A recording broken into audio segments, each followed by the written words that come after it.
உங்கள் சத்யாவில் இப்பொழுது ஆடி அதிரடி தள்ளுபடி.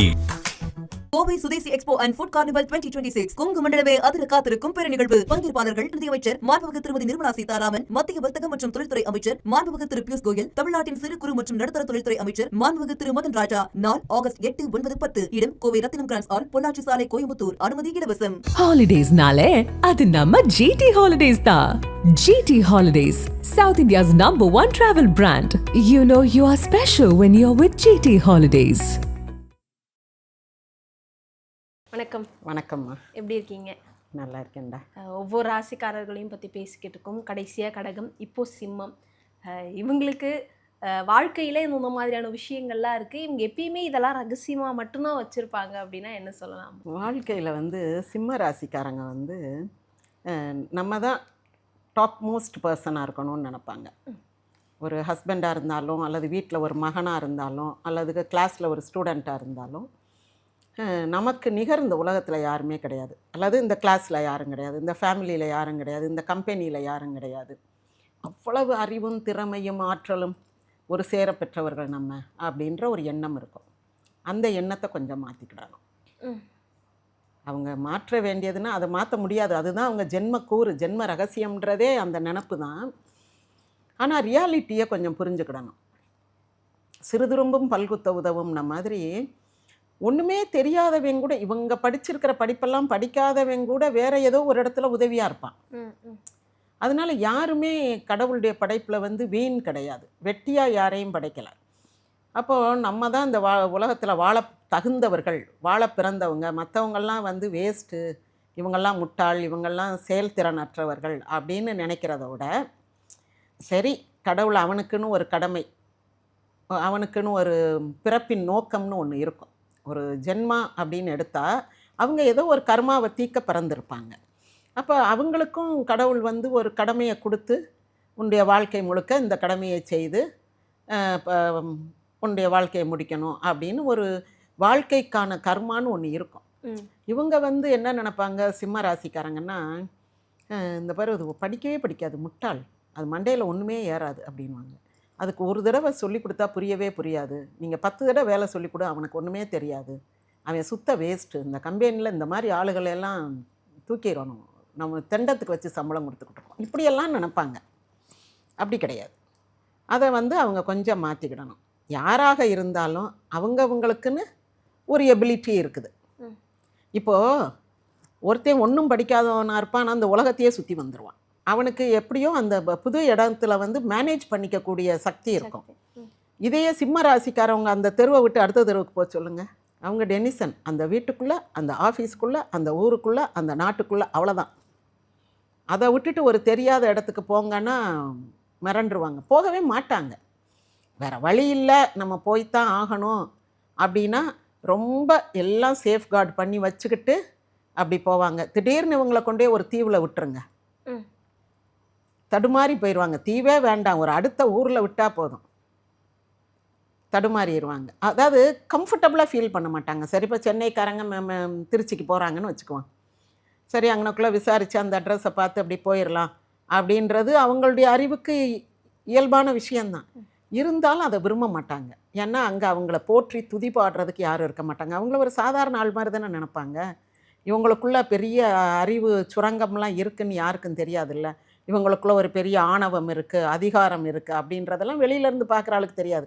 அந்த கம்பெனி ஆளுக்கு தான் அவங்க எம்டியாக இருப்பாங்க. அப்போ அங்கே வெளியே போகும்போது ஒரு சாதாரண ஆள், அப்போ அவங்க சாதாரணமாக தான் ட்ரீட் பண்ணுவாங்க.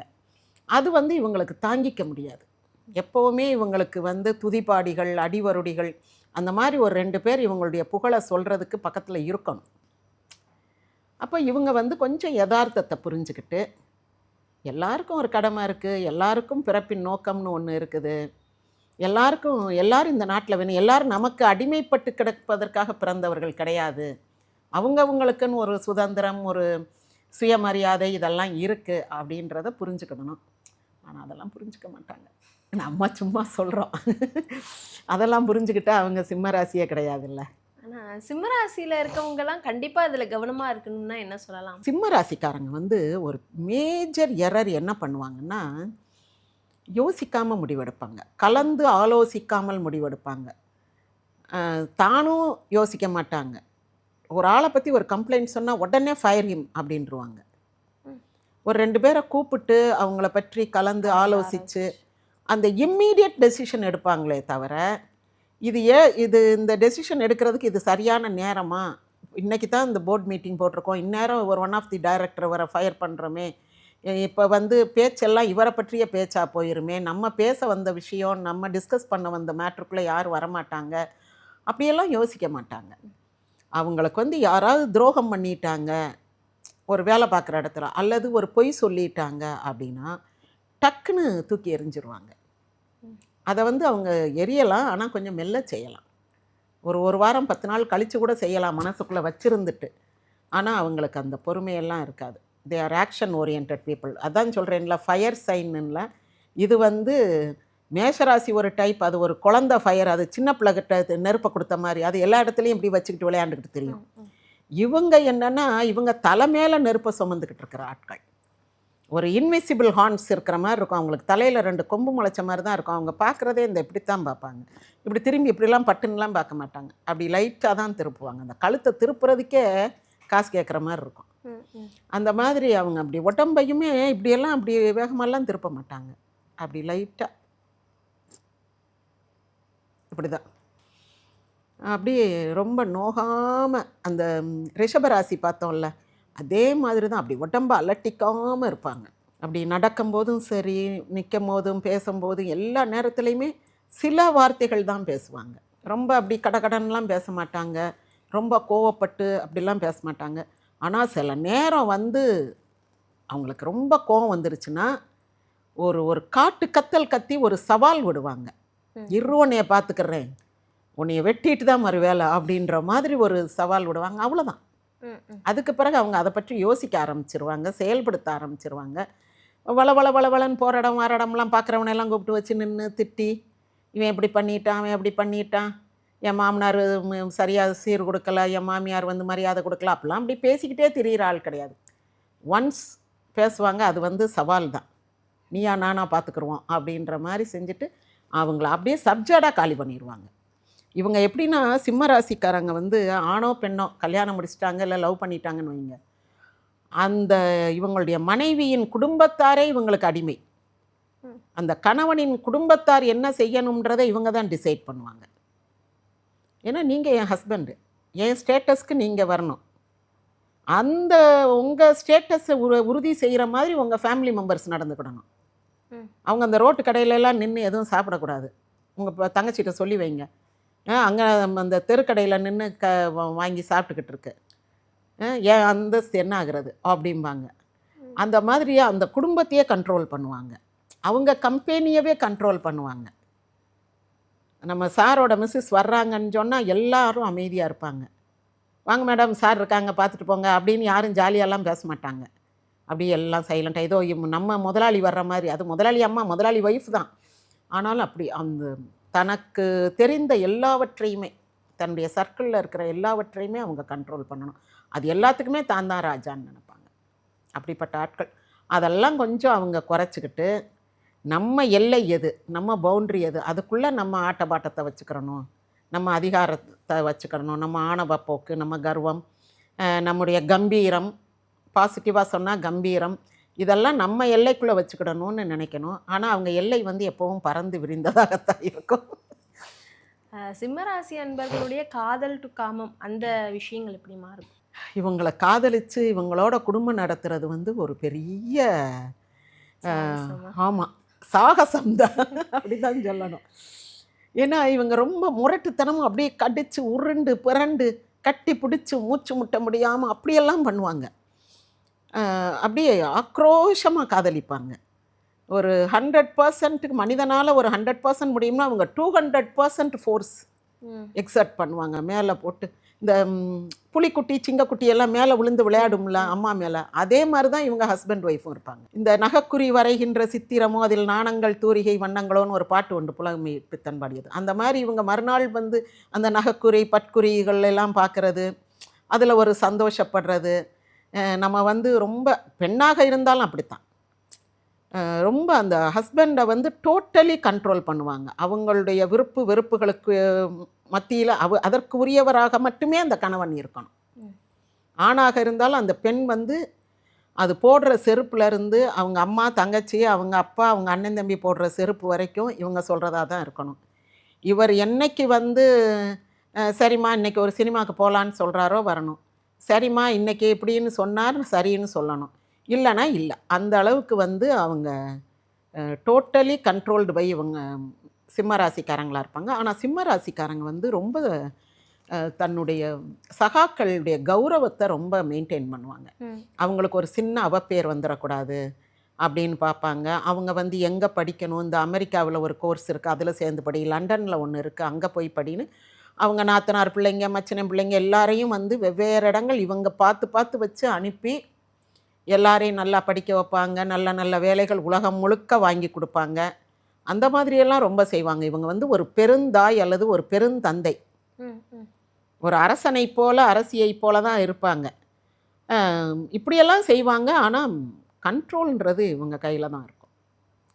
பணம் அனுப்புறது அவங்க அப்பாவை அனுப்ப வேணான்ருவாங்க. நான் அனுப்புகிறேன் அவனுக்கு, நான் வந்து 5ஆம் தேதி நான் போட்டு விட்டுறேன், நீங்கள் கேஷை கொண்டு வந்து அப்புறம் உங்கள் மகன்கிட்ட கொடுத்துருங்க அப்படின்ட்டுருவாங்க. அதை கூட அவங்க கை நீட்டி வாங்க மாட்டாங்க. அந்த மாதிரி அந்த ஃபீஸ் கரெக்டாக போகுதா, அவன் கரெக்டாக படிக்கிறானா, அவன் ஏதோ மச்சினர் பையனாக இருப்பான், ஆனால் வந்து அவனை படிக்க வச்சு ஆளாக்கி பெரிய ஆளாக்கி கல்யாணம் நல்ல பொண்ணாக பார்த்து, உலகத்திலே இல்லாத ஒரு பொண்ணாக பார்த்து, இவங்க குடும்பத்திலே அப்படி ஒரு பொண்ணு கட்டியிருக்க மாட்டாங்க. அப்படி ஏன்னா அந்த அளவுக்கு இவங்க வந்து இவங்க ஸ்டேட்டஸை வந்து மெயின்டைன் பண்ணுவாங்க. ஒரு நடுத்தர ஃபேமிலியை சேர்ந்த பெண்ணாக இருந்தாலும் அவங்க ஒரு கல்யாணங்காட்சிக்கு போகும்போது பார்த்தா ஒரு பெரிய குடும்பத்து பொண்ணு, ஒரு பெரிய பணக்கார வீட்டு பொண்ணு, ஆனால் ரொம்ப சிம்பிளாக இருக்காங்கன்ற மாதிரி இருக்கும் அவங்களுடைய பிஹேவியர். ஆண்களாக இருந்தாலும் அப்படி தான் இருப்பாங்க. இதில் ஆண் பெண்ணுன்ற வித்தியாசம்லாம் இல்லை. இன்றைக்கி எல்லோரும் வேலைக்கு போகிறாங்க, எல்லோரும் சம்பாதிக்கிறாங்க. அதனால் வந்து எல்லாருக்குமே ஃபினான்ஷியல் எக்கனாமிக்கல் எஜுகேஷ்னல் ஸ்டேட்டஸ் எல்லாம் it is almost the same. அதனால் நம்ம பிரித்து பார்க்க வேண்டாம். பெண்ணாக இருந்தாலும் அவங்க அந்த காதல் காமம்ன்றதுலாம் ரொம்ப வெஹிமெண்ட்டாக தான் இருப்பாங்க. ரொம்ப ஆக்ரோஷமாக, ரொம்ப தீவிரமாக அப்படியெல்லாம் தான் இருப்பாங்க.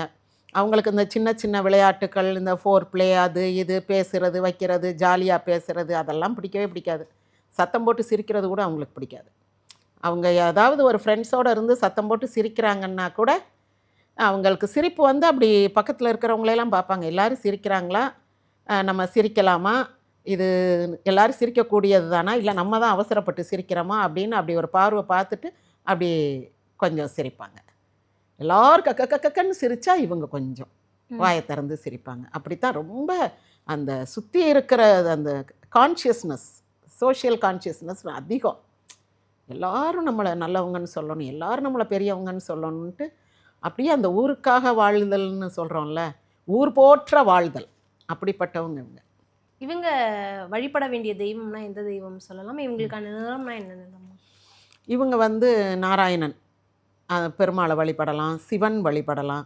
ஏதாவது ப்ரைம் டெய்ட்டின்றோம்ல அந்த மாதிரி சிவன் விஷ்ணு இதெல்லாம் வழிபடலாம். ஏன்னா இவங்களே ஒரு கடவுள் ஸ்தானத்துக்குரியவங்க. சூரிய வழிபாடுன்றது சௌமாரம்ன்ற பேரில் அந்த காலத்தில் இருந்திருக்கு. சூரியனை மட்டுமே வழிபடுகின்றவர்கள். அதுக்கு பிறகு தான் அவங்கெல்லாம் அப்படி சிவசூரியன்ற பேரில் சிவன் கோயில்லையும் சூரிய நாராயணன்ற பேரில் பெருமாள் கோயில்லையும் போய் அதுக்கு கலந்துருச்சு. மற்றபடி இவங்களே வந்து ஒரு கடவுள் வழிபாட்டுக்குரியவர்கள்னும் போது இவங்க எந்த சாமி வேணாலும் கும்பிடலாம். சிவனை கும்பிடலாம் அல்லது பெருமாளை கும்பிடலாம். ஆனால் எதை கும்பிட்டாலுமே இவங்க வந்து பெரிய அளவில் கடவுள் நம்பிக்கை இருக்கும். ஆனால் கடவுளை கும்பிட்டு எனக்கு அது நடந்துச்சு இது நடந்துச்சுன்னெலாம் நினைக்க மாட்டாங்க. நீங்கள் சொன்னால் போய் கும்பிட்டு வருவாங்க, அவ்வளோதான். இவங்க கும்பிட்றதுனாலேயே அந்த கோயிலுக்கு ஒரு தனி கௌரவம்ன்ற நினப்பு தான் அவங்களுக்கு இருக்கும். சின்ன சின்ன கோயிலுக்கு, இந்த பிள்ளையார் கோயிலுக்கு போய் தினம் நீ ஒரு சூடம் பொருத்தி வச்சுட்டு போ உனக்கு நல்லது நடக்கும்னா செய்ய மாட்டாங்க. அதுக்கு பதிலாக அவங்க வந்து புதன்கிழமை பெருமாள் கோயிலுக்கு போயிடுவோம் அப்படின்னு நினப்பாங்க. இந்த தெரு கோயிலில் போய் நின்று சாமி கும்பிட வேணாம், இந்த மாரியம்மன் கோயிலுக்கு ஒரு கூழ் ஊற்றுறாங்க காசு கொடுங்க அதெல்லாம் வேண்டாம் அப்படின்ட்டு கருமாரியம்மன் கோயிலுக்கு போயிட்டு வந்துடுவோம். அது நமக்கு ஒரு 3 மாதத்துக்கு ஒரு தடவை கூட எப்போ நம்ம கையில் காசு இருக்கோ அப்போ அங்கே போவோம் அப்படின்னு அவங்க தான் கோயிலெல்லாம் செலக்ட் பண்ணுவாங்க. நம்ம சொல்கிறதெல்லாம் கேட்க மாட்டாங்க.